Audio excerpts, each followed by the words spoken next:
Hi, welcome back to the channel. So I've got some more writers news today for September 23rd, 2022. And this is a good one. This one's going to make a lot of people happy who are writers who publish on Amazon. For those of you who've been with Amazon for a while, you may or may not know about an Amazon return policy that, let's just say, has been detrimental for some bigger named authors, maybe some smaller named authors, but really any author who sells a book, who finds that their book has been returned, the policy could be potentially abusive because the way it works is when a reader decides that they no longer want a book, they can return it within 14 days, no question asked, for full refund. Doesn't matter how much the book has been read, including all of it. And for now, I mean, most customers would be ethical. Like, they buy a book, they read it. Most people are going to keep it because that's the right thing to do, especially if you enjoyed it. But not everyone does that. And the problem is that a while back, some TikTokers went out and posted this policy to the millions of their followers and showed them, hey, you can return a book after reading it as long as you get it done within 14 days, as if it was some kind of library. And the problem, of course, is that the author who's, spend, whether weeks, months, or even years on a book, they're not pricing it very high to begin with, maybe $4 or $5 for the most part if they're, self-published.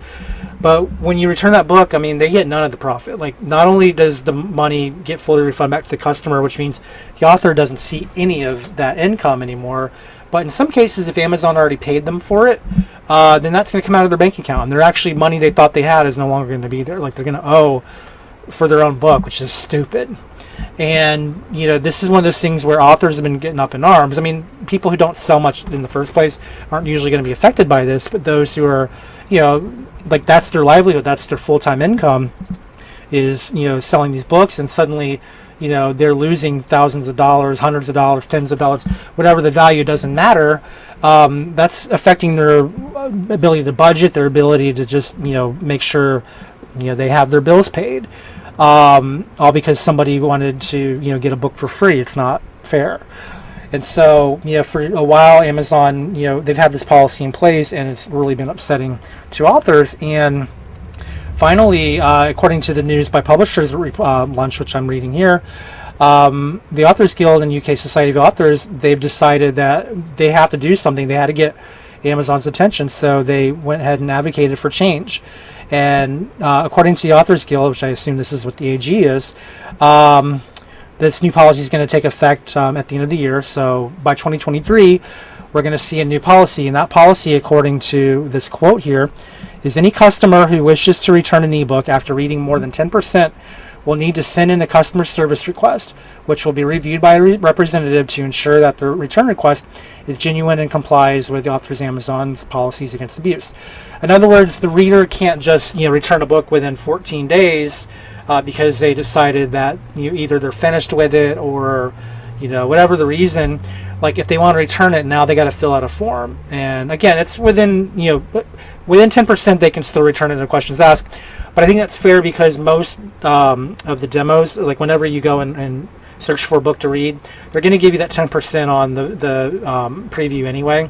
So in a way, if you buy the book, I mean, you're committing to the fact that I've already read that 10%.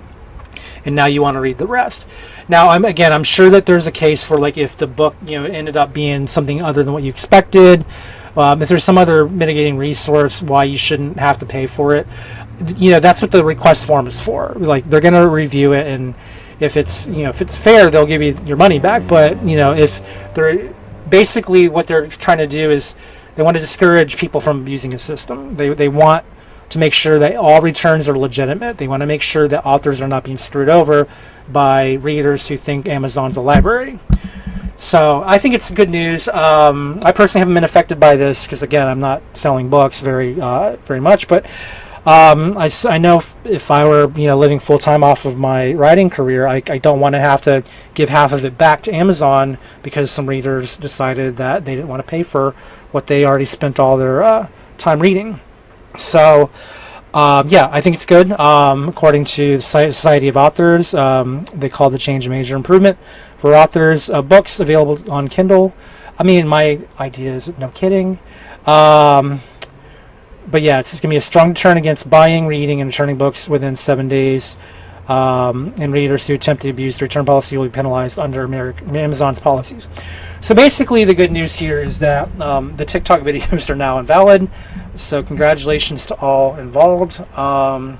So yeah, anyway, that's all today. It's just short news from Publishers Lunch, and it's good news, I think, for those who are trying to make a career out of writing. So nothing else that I know of to report. It's just that. So hope you all are having a good day, and thanks for watching. Don't forget I did earlier news earlier this week on Scribe Count. If you're not familiar with Scribe Count, essentially it's a platform that allows you to review your sales, in a single dashboard, not just through Amazon but through all your channels at once. And it's a place where you can catalog your books, how well it's doing. It's going to be a place where you can monitor your Amazon ads.